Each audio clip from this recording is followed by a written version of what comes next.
If you allow your child to fail, are you a failure as a parent? So, it's always so interesting because like the failure piece, we talk about failing. It's really just more about, in my view, how do you prepare young people for adult life, right? I mean, that's really the question. And you have, I think, two schools of thought. You have a group of parents who believe that their job as a parent is to raise their kids so they can look as great as they can on paper the day they graduate high school. And you have a group of parents that want to raise their kids to be adaptive and independent adults. But the reality is you can't have it both ways. It's impossible to have it both ways, because if you There's not rate, a healthy medium? there is no middle. Do you think the Because parents start out one or the other?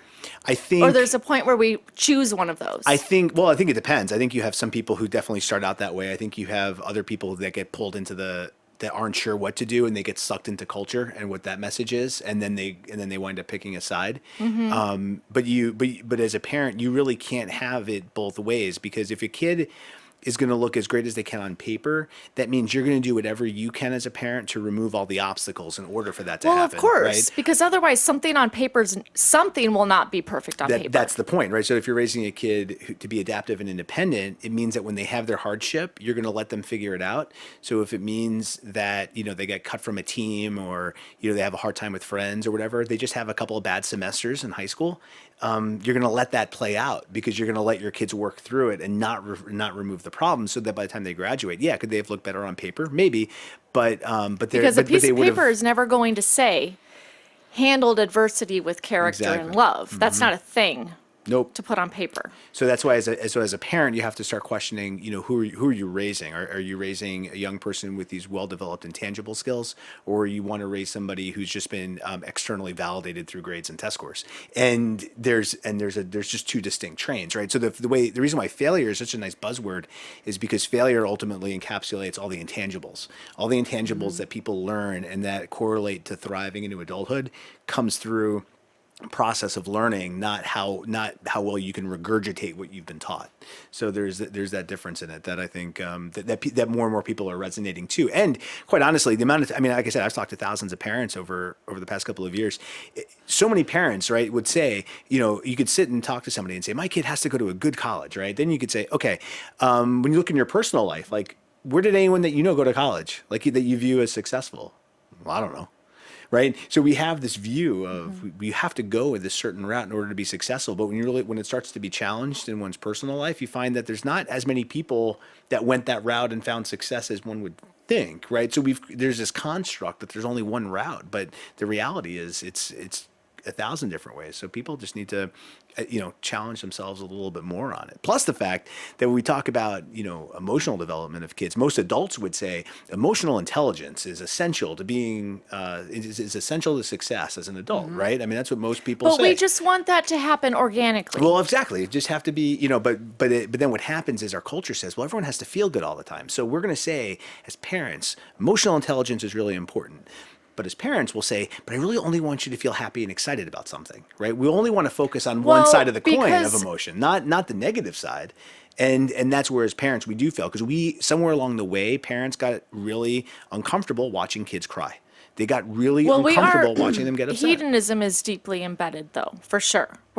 We don't want the kids to hurt. We don't want to deal with it either. No, we don't. Because everybody wants the feel-good culture. Everyone does. And then and no one wants to pick up the pieces of the mess that creates. So is failure actually a gift then? As of what could be given to kids? Well, I being think given the opportunity to fail? Opportunity to fail, and then use that to build your character. And I think the gift is having a parent that has the wisdom and discernment to say, this is the thing I'm going to let you fail at. I'm going to let you feel this pain. I'm going to love you through the pain, because that's its own also huge lesson. Because you could be like, well, looks like you didn't make the team, loser, good luck. Or you could validate how much that sucks and talk about the emotion and the healing and the change in perspective, right? Like that thing that a mom could say, or like, so say the kid doesn't make whatever team. Like MK didn't make the lead role in Mary Poppins. I mean, and it's adorable to have an 8-year-old assume they're going to get the lead role. They're not. But she was like, well, why wouldn't she think that? So the first gift is you've raised a child that thinks the world is so magical that she would get a lead role from just putting forth best effort. Why not? But then the reality is, you should have that sort of like optimism and motivation, but you're not going to get the lead role. So she was the whole like Jan Brady devastation, like threw herself on the bed, face in the pillow. But that gift is being able to to let them feel and to love them through that. Not to say, well, I'm going to call the director and make sure you get a better role because it's bullshit. You're a and people talented do kid. that. I know they do. there is But a then group of parents out there that does that. I know. They do their homework for their kids. They have branded yeah. themselves the helicopter moms. So, yes, Or the exactly. helicopter hover. But I wanted to bring Christy to this, who I love so much, because I let mine fall all over the playground and potentially break themselves. I have a rule that if you got yourself up, you have to get yourself down. Yeah. A hard, mean rule. I will stand back and have a useless and long conversation and let them slip all over the monkey bars. And mine are little daredevil assholes. Like, they'll walk on the top of it, and I just, like, don't look because they're going to crack something. So Christy, I was talking to her, and she's like, she's like, you're driving me nuts. Go get your kids. Like, they're not safe over there. I'm like, oh no, they know I don't help them, and if they fall, then they learn to not climb she on the top one, like, of it anymore. underneath the monkey bars, She like- couldn't like handle it. spotting She's her like, I children? can't stand it. I'm gonna go and help them. Yeah. And she would run and help my kids. I'm like, suit yourself. I'm gonna stand here. So can you still build resilient kids, Adam, if you're a you get them helicopter off the parent? monkey bars, if you save them from the monkey th- bars. this has been the evolution, right? I mean, when you look at like in the example I is the easiest example, right? If you think back to 30 years ago, right, growing up, if you thought about if you were in high school, right, and you wanted to hang out with your friends on a Saturday night, and your parents said to you, you know what, we're going to go to this family barbecue Saturday afternoon, right? Then we'll be home for you to go out. You would have to go to the barbecue. You couldn't talk to anybody, right? You couldn't call your friends. Like, you couldn't do anything. You had to wait to get home, right? Then when you were home, you picked up your house phone, you called their house, right? The busy signals, the endless ringing. But we had Sometimes to have patience like no other. Yeah, well, that's- I spent like entire days in a Napa auto parts shop, just waiting. And that's the piece, right? And so when you think about hours. what technology has done to our culture, delayed gratification was embedded in our culture, right? And I mean, if you keep going back, like, think about not having to go to a well for water, right? I mean, talk about delayed gratification. Like, Oh. you had to walk a mile and a half just to fill a bucket, Get water, right? yeah. That like, it was always embedded in our culture. So do we have a thing now? Well, now technology has really eliminated a lot of that, right? We had Surely there's something. Well, now as parents, we have to be cognizant That's of why we got the creating it. COVID.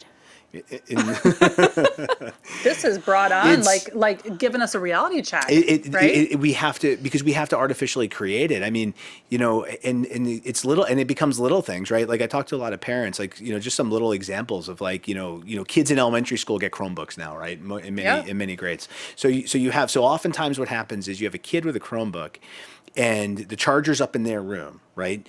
It's bedtime. The Chromebook is downstairs.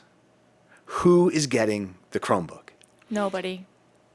In many houses, parents will just run down and get it because they don't want to have the fight with the kid to go down and get it themselves, right? I don't have And the so- fight. I let them take the dead book to school. Well, I said many parents. Oh, Not everyone. because I could Or- give Not one shit. It's unicorns. not my Chromebook. It's not my Chromebook. I feel the same. I feel the That's exactly the point. If they're not going to go get it, then deal with the consequences of having an uncharged Chromebook. Well, then I I get have a been teacher. Then completely I get fine teacher email. With sending that to school dead. Teachers email me.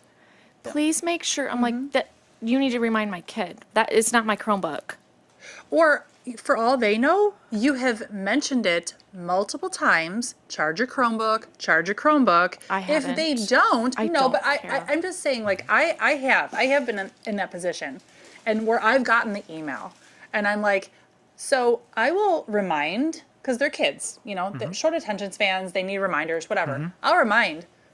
If you don't do it, that's on you. And that's where it's why I wrote my book, quite honestly, is because parents have to have a strategy about how are they going to go about this. Because Well, we do. If their strategy is one of, I just want to make sure everything goes well for them, that's going to take you down a certain parenting path. If your strategy is, you know what, they've got to own and be accountable for their choices and actions, that's going to take you down another parenting path. But a lot of parents have to pre-decide that path with a strategy.